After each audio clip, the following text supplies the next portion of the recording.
Good morning, Doc. Good morning, classmates. This is my collection evaluation. I choose the option 1, which is the Conspectus approach. And this is my executive summary. A collection evaluation was conducted at the Santo Tomas College of Agriculture, Sciences, and Technology Library to assess the significance and quality of its materials.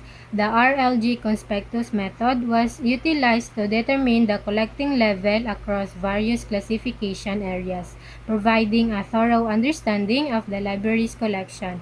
Data were gathered from shelf lists and available bibliographic records and subsequently analyzed and evaluated to conclude the findings. This report presents a summary of the significant results, highlighting the library's collection strengths and areas for development. Below was the summary of the significant findings. First, as of July 2025, STCAS Library has a total number of 3,557 titles and 6,123 volumes of books organized using Dewey Decimal Classification System. Second, the library's collection also offers adequate support for recreational reading, featuring a collection of over 112 fiction volumes. Although limited, this collection contributes to supporting the reading needs of college students. Third, the STCAS Library highest number of collections in the subject areas classified under technology and applied sciences and social sciences, which aligns with the institution's curriculum offering and meets the CHED's minimum standards in terms of the number of titles and volumes. These areas have a significantly higher number of collections compared to other subjects. On the other hand, subjects that are relatively new to the curriculum and are minor subjects have weaker collections, highlighting the need for continuous acquisition across all areas. Fourth, an analysis of the recency of the library's collection reveals a concerning trends. A significant limitation was the lack of updated resources, with many existing materials being outdated. The majority of the materials were published between 2020 to 2010, covering a 10-year period. However, there was a notable lack of recent publications, with only a small number of collections published in 2021 to 2025. Overall, the library's collection recency was weak, indicating a significant need for updated materials to support the curriculum. And the number 5, the depth of the library's collections varies across different programs. Collections supporting the Bachelor of Agribusiness and Bachelor of Public Administration classified as core collection in technology and applied sciences and social sciences have achieved an intermediate instructional support level, featuring specialized resources and comprehensive coverage. In contrast, collections supporting BS Office Administration and BS Entrepreneurship, which may draw from areas in general works, philosophy and psychology, and natural sciences and mathematics, achieved a basic level, providing fundamental resources for instruction. Collections for Bachelor of Technical Vocational Teacher Education and BS Industrial Security Management, such as the language, arts and recreation, literature, rhetoric and criticism, and history and geography, was identified in advanced basic information level. These varying levels of collection depths highlight the need for targeted collection development to ensure that the library's resources adequately support the institution's programs. The results of this collection evaluation will inform strategic decision-making regarding acquisition, collection development, resource allocation, budget planning, grant applications, and preservation initiatives, ultimately enhancing the library's ability to fulfill its mission of supporting the academic and informational needs of its users. And this is the methods. This collection and analysis and evaluation of Santo Tomas College of Agriculture, Sciences and Technology Library employ the Conspectus approach, specifically the RLG Conspectus method. According to Henry 1989, RLG is a method of measuring collection levels in libraries. This method facilitates the assessments of its library's existing collections and current collecting policy. The data was gathered through the shelf list and reports produced by the SDCAS library management system. The analysis involves dividing the collection into subject code and indicating the coverage of each code on a scale ranging from 0 to 5 as presented below. And these are the subject codes ranging 0 to 5. And let's proceed to the scope and limitations. This collection analysis and evaluation focus on the existing acquired book collections in the different offered programs of Santo Tomas College of Agriculture, Sciences and Technology libraries such as the BSA, BTVTED, BPA, BSOA, BSISM, and BSE, including fiction books as of July 2025. The evaluation aimed to assess the strengths and weaknesses of the collection, which is classified using the standard Dewey Decimal Classification System. And this is the results and discussions of this evaluation. This chapter presents the results and discussion of the collection evaluation using RLG Conspectus method from the data gathered. Table 1 below shows the total number of titles and volumes in the SDCAS library's acquired printed book collections classified by Dewey Decimal Classification and its corresponding percentage. And this is the number of printed titles and volumes per classification.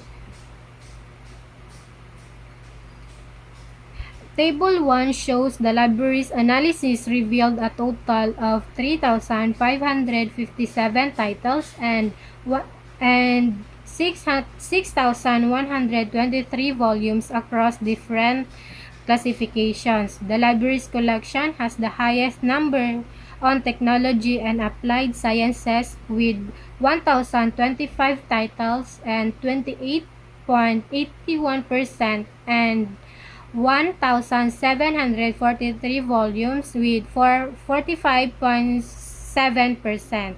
This was followed by social sciences, which has 903 titles which has 25.37% and 1,603 volumes, which has 28.63%, which was consistent with the needs of its users. The dominance of these collections was due to the relevant offered programs. Natural sciences and mathematics ranks third with 363 titles with 10.21% and 513 volumes with 8.38%. Represented rank 4 was the philosophy and psychology with 342 titles with 9.61% and 453 volumes with 7.40%. It was followed next as rank 5 was arts and recreation with 210 titles with 5.90% and 343 volumes with 5.60%. Rank 6 for language with 194 titles with 5.45% and 267 volumes with 4.36%. Relatively, the rank 7 was computer science, information, and general works with 162 titles with 4.55% and 444 volumes with 7.25%. This collection is relatively small, which may indicate an area for future collection development. Other classifications such as literature, rhetoric, and criticism with 152 titles with 4.27% and 263 volumes with 4.30%, religion with 108 titles with 3.3% and 236 volumes with 3.85%, and history and geography with 82 titles with 2.31% and 146 volumes with 2.38% were also relatively small, which may impact research and academic programs in these areas. These areas may require additional resources and collection development to better support the needs of students and the faculty. The Aztecas Library over the past 8 years reflects a strong focus on acquiring resources that support the institution's core programs. Notably, the library has prioritized the acquisition of books in technology and applied sciences, which tops the list of purchased books. This was followed closely by social sciences and then natural sciences and mathematics. This collection development strategy aligned with the institution's programs offering, including established programs such as the Bachelor of Science in Agribusiness, Bachelor of Public Administration, Bachelor of Science in Office Administration, and Bachelor of Technical Vocational Teacher Education. Furthermore, the library has also focused on supporting the institution's newly offered programs for Bachelor of Science in Information Systems Management and Bachelor of Science in Entrepreneurship.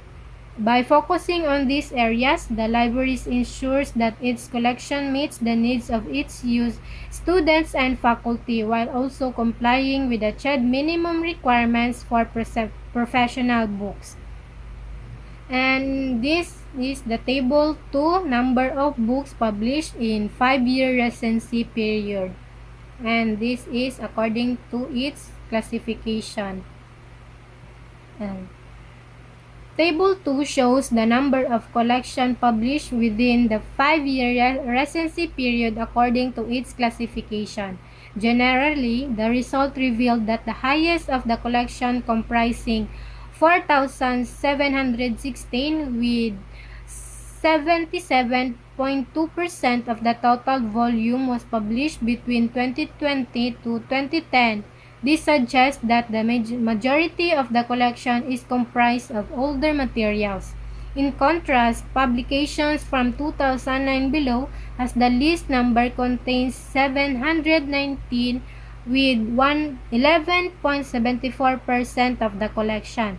Respectively, publication from 2021 comprised 311 with 5.8% of the collection, while those from 2022 accounted for 196 with 3.20%.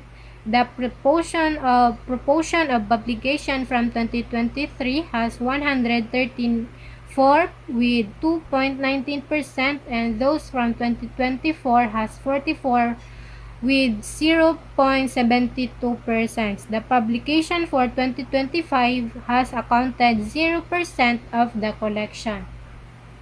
The library's collection analysis revealed the concerning trends in the recency of publication across various subject classifications.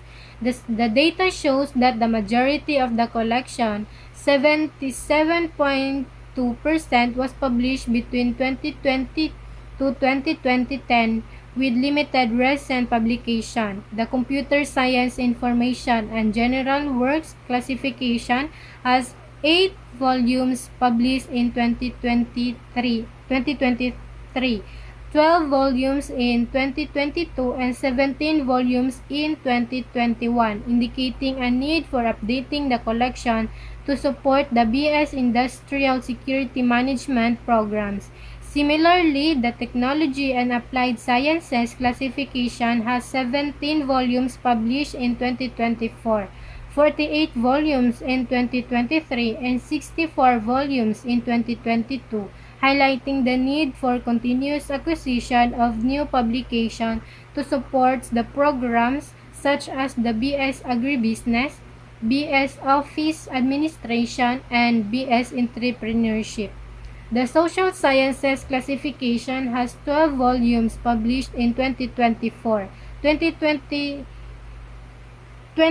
volumes in 2023, and 38 volumes in 2022, indicating a need for recent publication to support programs like BS Agribusiness and Bachelor of Public Administration. The Philosophy and Psychology classification has 3 volumes published in 2024, 12 volumes in 2023, and 15 volumes in 2022, while the Religion classification has 0 volumes published in 2024, 5 volumes in 2023, and 12 volumes in 2022.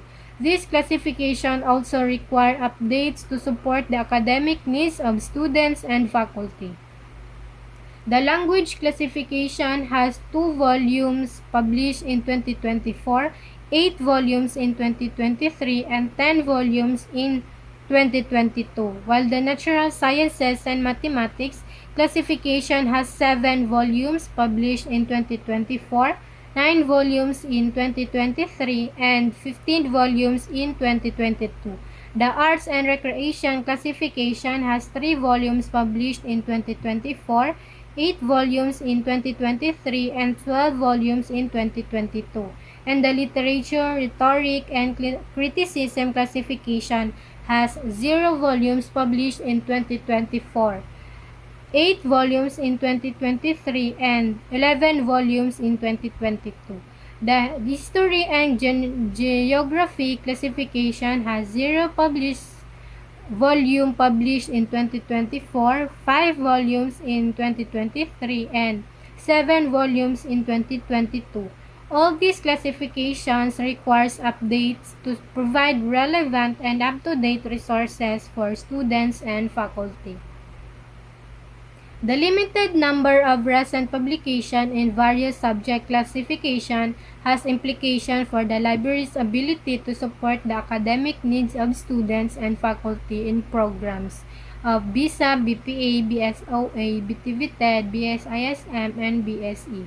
To address this issue, the library should prioritize acquiring recent publications in all subject classifications. This will enable the library to provide relevant and up-to-date resources, ultimately enhancing the learning experience and academic success of students. By updating the collection, the library can better support the research and instruction of various programs and achieve its goals of providing excellent library services while complying the CHED minimum standard. And this is the collection depth indicator and collecting level. Table 3 presents the collection depth indicator and collecting level, which were determined based on the analysis and evaluation of the number of existing collections per subject classification and the recency of the library's collection. These values were assigned by the librarian based on bibliographic records, shelf list contents, and core collections. And this is the collection depth indicator and collecting levels in per classification. Table 3 shows the library's collection vary in depth and support level across different subject areas.